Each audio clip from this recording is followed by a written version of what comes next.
Natanto ni Jinwoo na ito ang mga parehong iniisip niya noong nasa Dual Dungeon siya, ngunit sa di maipaliwanag na dahilan, hindi niya ito maalala ng malinaw.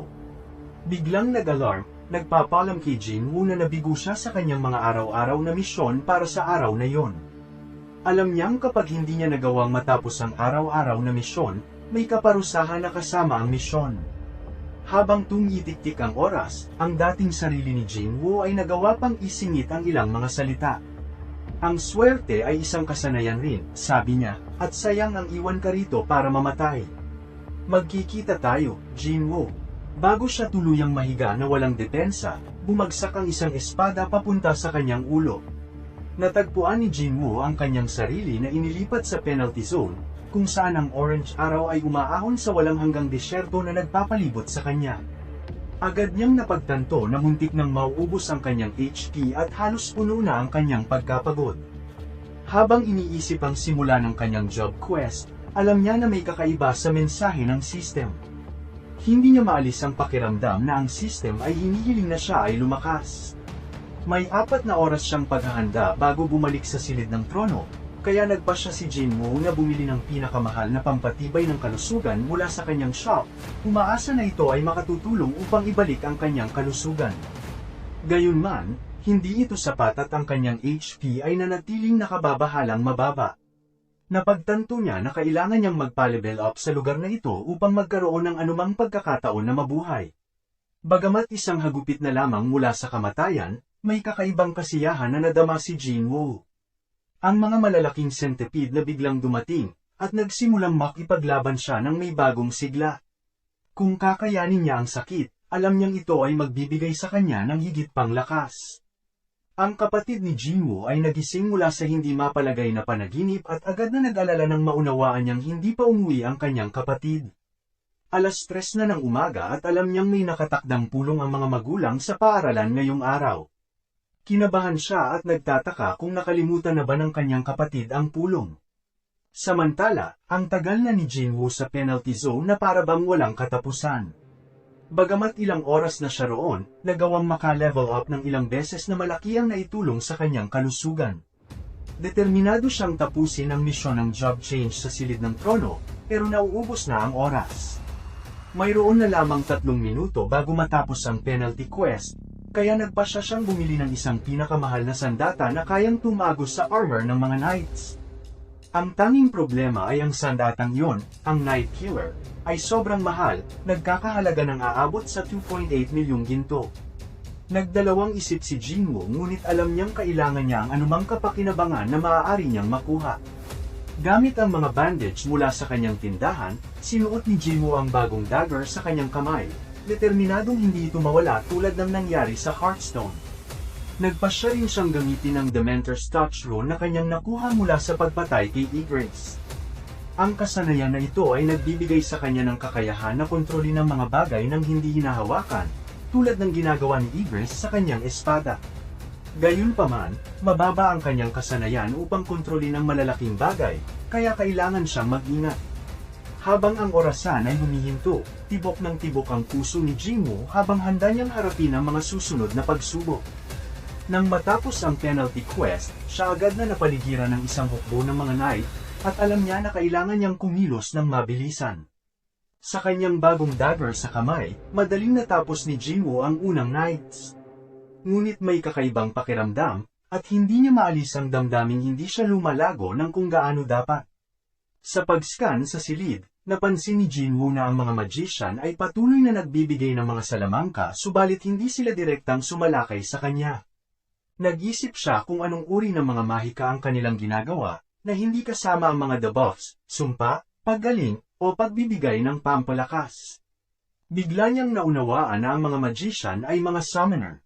Napagtanto niya na kahit gaano karaming knights ang kanyang mapatay, isang bago pa rin ang babangon. Noon lamang niya nauunawaan na ang mga salamangkero ang nagkukontrol sa kanila.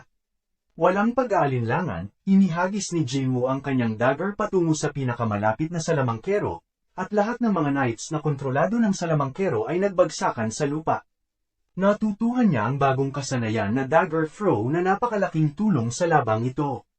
Gayunpaman, malayo pa ang laban at alam ni Jinwoo na kailangan niyang hanapin at talunin ang lahat ng mga salamangkero. Ginamit niya ang kanyang abilidad sa pagtago, ginamit ang camouflage upang maging kapareho ng kulay sa paligid. Ngunit hindi tanga ang mga salamangkero, gumamit sila ng mga mahikang detect upang malaman ang kanyang lokasyon. Habang naglalakad si Jinwoo sa penalty room, napansin niya ang lokasyon ng 5 salamangkero gamit ang kanyang mataas na senses. Sa mabilis na paggalaw ng kanyang kamay, ginamit niya ang Demon's Touch upang hilahin ang kanyang dagger palapit sa kanya. Ang unang salamangkero ay nagulat at hiniwa ni Jinwoo ito. Mayroon pang natitira, kaya pinagtangkaan ng mga natirang salamangkero na ilagay ang mga knights sa pagitan nila at ni Jinwoo, ngunit hindi ito nakahadlang sa kanya. Sinalakay ni Jinwoo at tinaga ang lahat ng nasa paligid, determinadong puksain ang bawat isa sa kanila. Nakakita ng pagkakataon ng isa sa mga knight at tinaga si Jinwoo sa likod. Galit na galit, ginamit ni Jinwoo ang Demon's Touch upang durugin ang lalamunan ng salamangkero, na nag-iwan na lamang ng 3 kalaban. Nagkaisa ang mga salamangkero at gumamit ng isang mahika na nagbuhay sa maraming mga bangkay sa silid, na lumikha ng isang malaking golem. Hindi na nag-atubiling si Jinwoo at umakyat sa likod ng golem, inatake ito hanggang sa matamba. Sinamantala niya ang pagkakataon at mabilis na pinatay ang natirang mga salamangkero, pinaghahandaan ang pagkakataong malapit sila sa isa't isa dahil sa pagtawag ng golem. Nagpapakita ang timer ng 4 na oras, 29 na minuto, at 16 na segundo.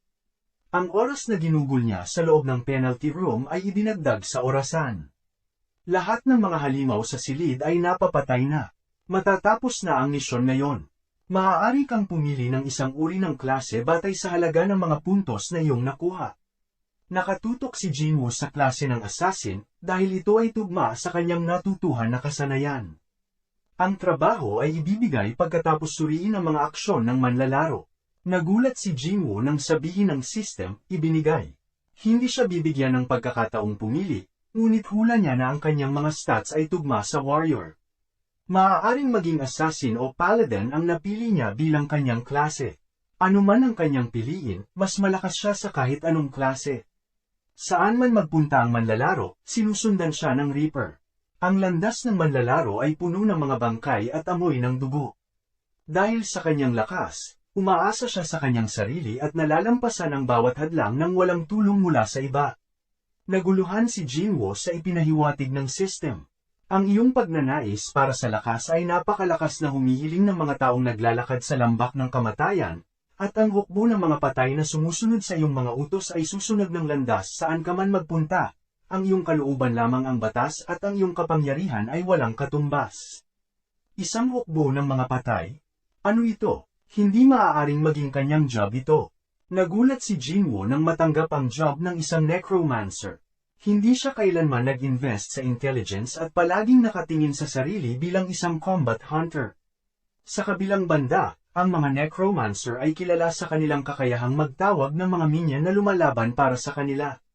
Sa kabila ng kanyang pangamba, binigyang pansin ni Jinwoo ang mga pakinabang ng job at napagtanto na maaari niyang itayo ang kanyang sariling hukbo.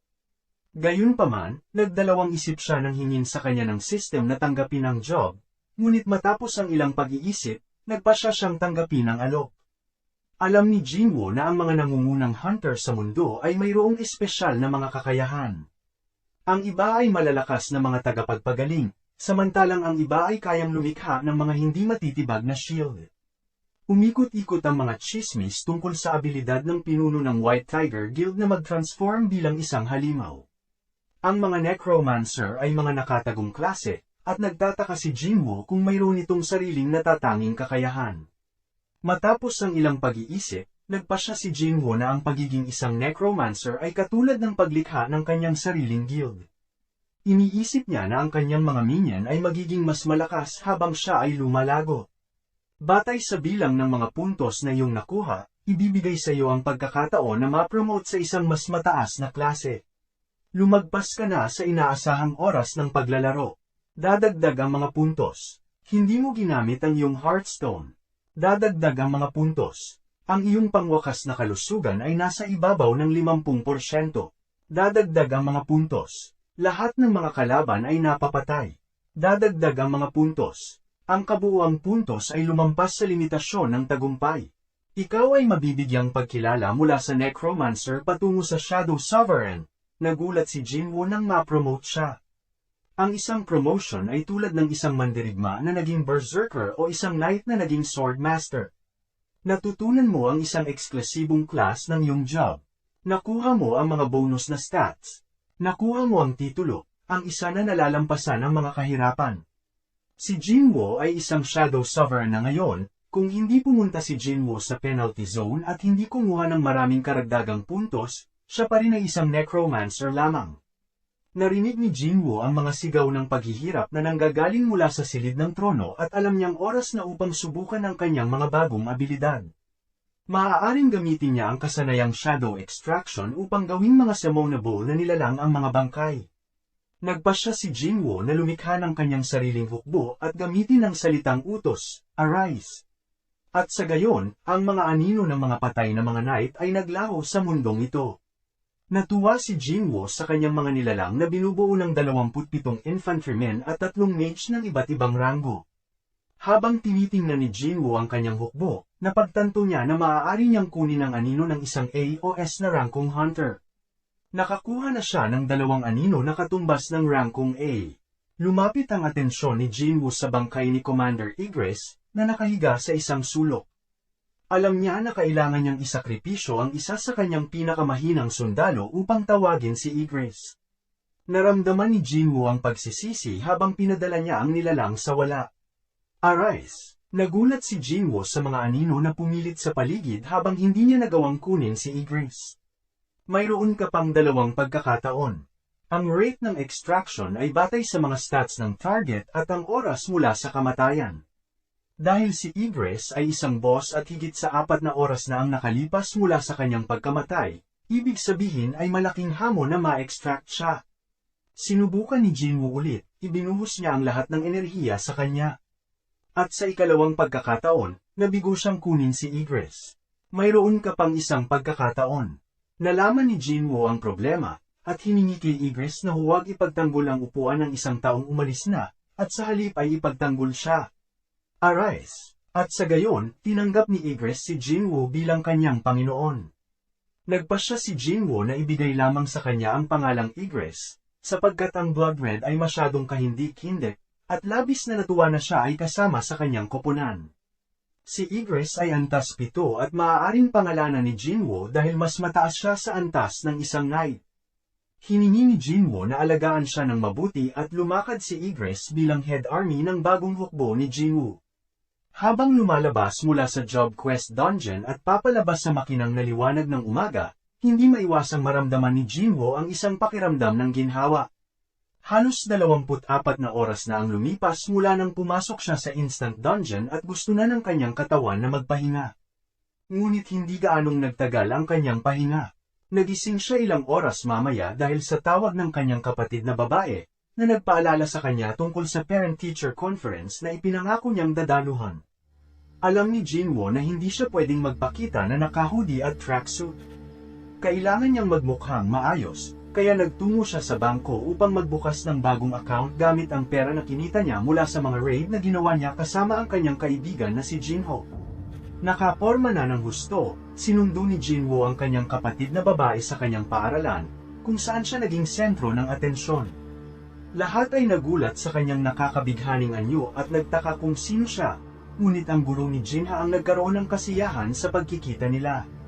Hindi pa niya nakikita si Jinwoo noon, ngunit nagulat siya sa kaakit-akit niyang pag-uugali. Pinuri niya ang pagiging magaling ni Jinha sa pag-aaral, na nagpalaki kay Jinwoo ng kanyang dangal.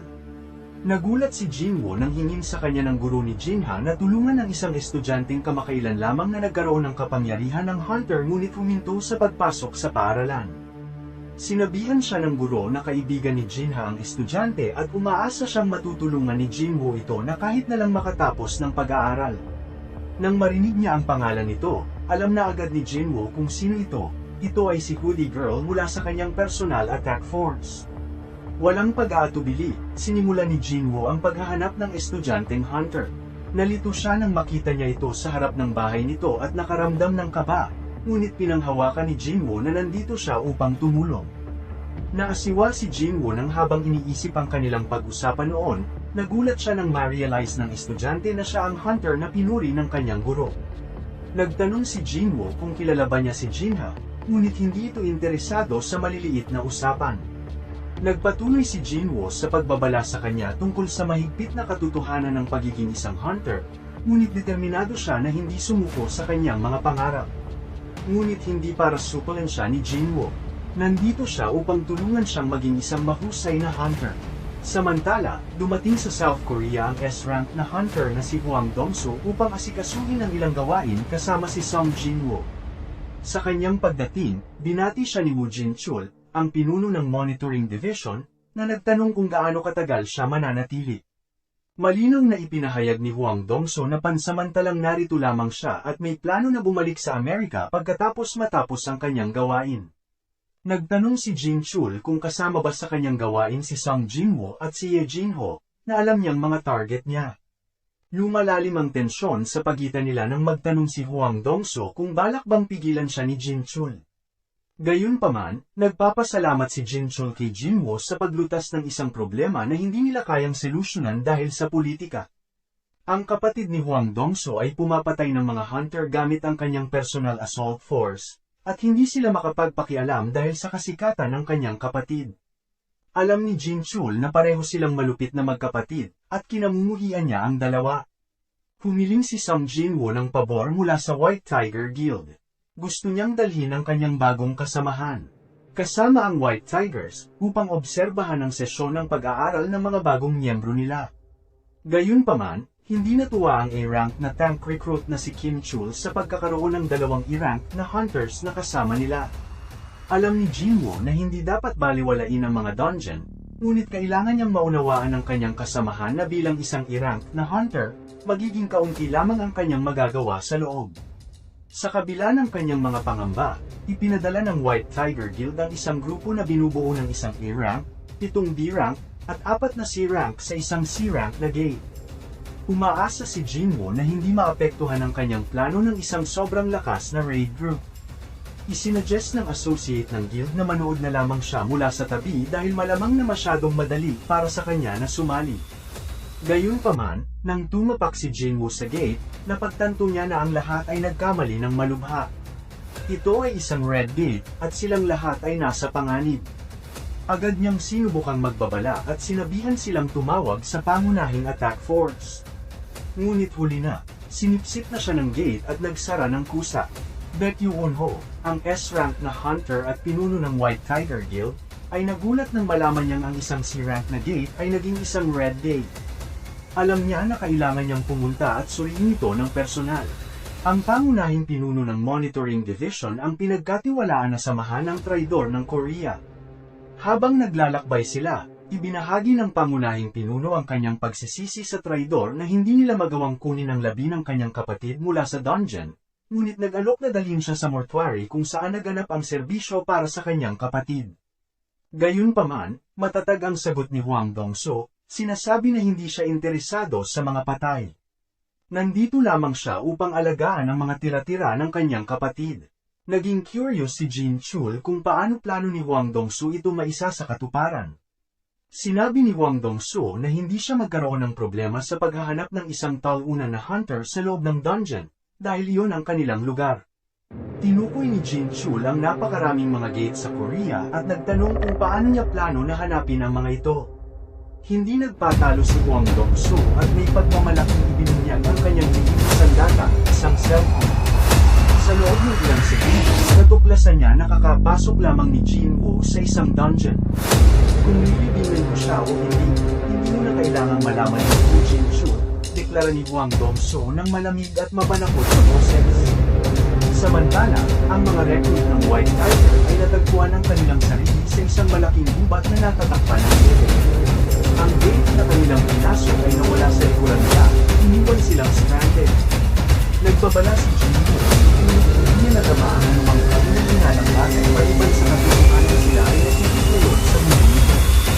Biglaan, isang ice arrow ang dumating na patungo sa Underworld, ngunit mabilis na hinawakan ni Jinwoo bago pa ito makapinsala.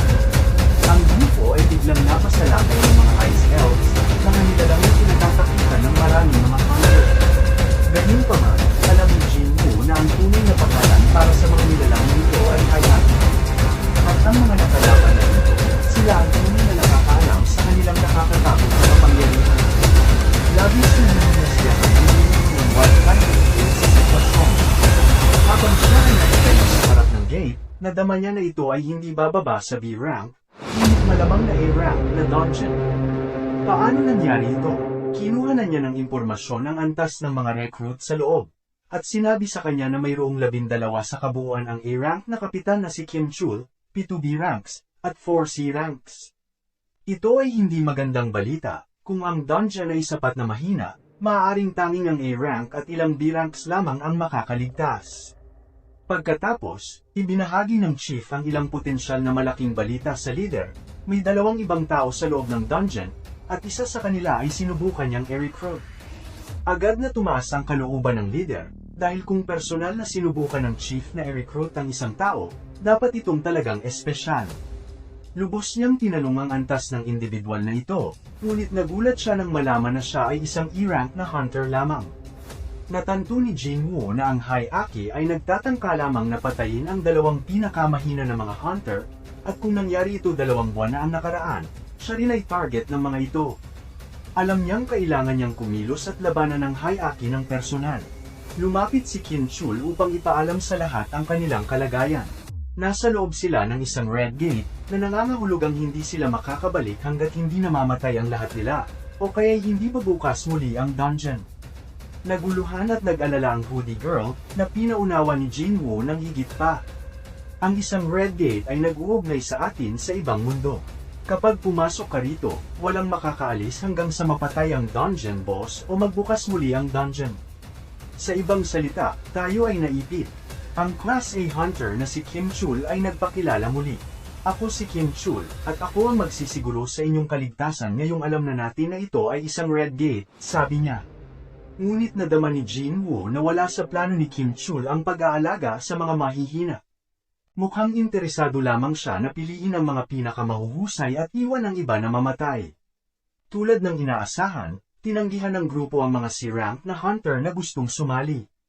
Gayunpaman, napansin ng isang B-rank hunter na si Jinwoo ay hindi E-rank. Napagtanto niya na mas tataas ang tsansa niyang mabuhay kung sasamahan niya ito, kaya lumipat siya sa kabilang grupo. Dahil dito, binuksan ni Kim Chul ang grupo para sa isa sa mga C-rank hunter na dati niyang tinanggihan. Samantala, sa labas ng gate, ipinaalam ng chief sa kanilang leader na reawakened si Jinwoo at ni-recruit niya. Bagamat hindi siya lubos na sigurado, nagtitiwala siya sa kakayanan ni Kim Chul.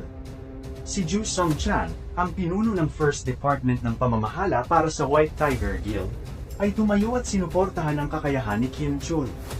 Nagpapasalamat ang leader na mayroon siyang taong mapagkakatiwalaan. Ngunit ginamit ng First Chief ang pagkakataon na ito upang batikyusin si Jinwoo. Pinagtanggol siya ng Second Chief, na sinabi nilang makikita nila kung sino ang tama kapag sila ay makalabas na. Habang naglalakbay sila sa loob ng dungeon, tinanong ni Jinwoo ang D-rank hunter kung bakit kalmado ang grupo. Ipinaliwanag niya na itinuro sa kanila na dapat nilang asahan ang hindi inaasahang mga pangyayari at nagkaroon ng espesyal na pagsasanay si Kim Chul. Itinakda siya na sumali sa pamunahing grupo ng White Tigers. Sumunod ang mga recruit na may mas mataas na antas sa landas habang ang grupo ni Jinwoo ay nagtungo sa kabaliktaran. Ang B-rank hunter na sumali kay Jinwoo ay patuloy na nangungulit sa kanya tungkol sa kanyang antas, ngunit itinago niya ito sa sarili. Napansin ni Kim Chul ang mga tanda ng mga ice bear sa isang puno at pinag-isipan na marahil ay patay na ang buong grupo na hindi pinansin ang kanyang payo. Dapat sana silang manatili dahil ang kagubatan ay teritoryo ng mga ice bear. Bago niya pinaghandaan ang labanan, itinigil ni Kim Chul ang sandali, nagtataka kung bakit tinuring niya na si Jinwoo ang kanilang pinuno. Tinanggihan niya ang kaisipang yun at nagpanata na patayin ang boss at makalabas sa dungeon sa loob ng 3 buwan. Sa labas ng dungeon, nagulat at nanghinayang si Hwang Dong-soo na pumunta siya ng Korea nang hindi man lang makita ang mukha ni Song Jinwoo. Hindi maunawaan ng pinuno ng White Tiger Guild kung bakit lahat ay sobrang interesado kay Jinwoo. Nakipaglaban ang grupo ni Kim Chul sa isang grupo ng mga Ice Bear at iniutos niya sa kanyang mga tauhan na balatan at kunin ang karne nila. Makatutulong ito sa kanilang pangangailangan sa ilang araw, at tuwang-tuwa siya sa kanyang tagumpay. Habang pinagmamalaki ang kanilang tagumpay, pinaniniwalaan niya na malamang ay patay na ang kabilang grupo sa ngayon. Samantala, binalaan ng isang D-rank hunter ang grupo ni Jinwoo tungkol sa mapanganib na mga tanda ng mga Ice Bear sa lugar. Sa kabila ng babala, naglakbay si Jinwoo papalalim sa kagubatan. Lalo pang nag-alala ang D-rank hunter at sumigaw kay Jinwoo, ngunit pinatunayan niya na ang mga Ice Bear lamang ang kanilang dapat ikabahala sa teritoryong ito. Naintrigue si Woody Girl sa kumpiyansa ni Jinwoo at gustong malaman pa ang tungkol sa kanya, ngunit ipinakita niya na hindi niya papayagan ang anumang mga tanong mula sa kanyang grupo. Napagtanto ni Jinwoo na maaaring lamigin ng iba, kaya bumili siya ng mga winter gear para sa kanila mula sa kanyang tindahan. Nagulat silang lahat na maaaring magtawag siya ng napakaraming mga item ng sabay-sabay. Biglang lumitaw ang isang Ice Bear, at naguluhan ang grupo, ngunit ibinunyag ni Jinwoo na siya ang maghahabol sa mga halimaw na ito ng mag-isa. Gamit ang kanyang titulo, ang isa na nagtatagumpay sa kabiguan, pinatay ni Jinwoo ang oso sa isang suntok lamang. Sa labas ng gate, hindi na matiis ng traidor na maghintay pa upang malaman kung ano ang nasa loob ng Red Gate. Natanto ng pinuno ng Monitoring Guild kung gaano kaswerte si Jinwoo para maiwasan si Hwang Dong-soo.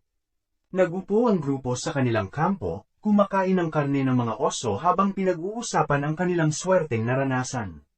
Bawas na ang mga pagkakita sa mga Ice Bear, at alam nilang ang kanilang leader ay nasa labas na nag-aalaga sa kanila. Nagka-interest si Woody Girl tungkol sa kapatid ni Jinwoo.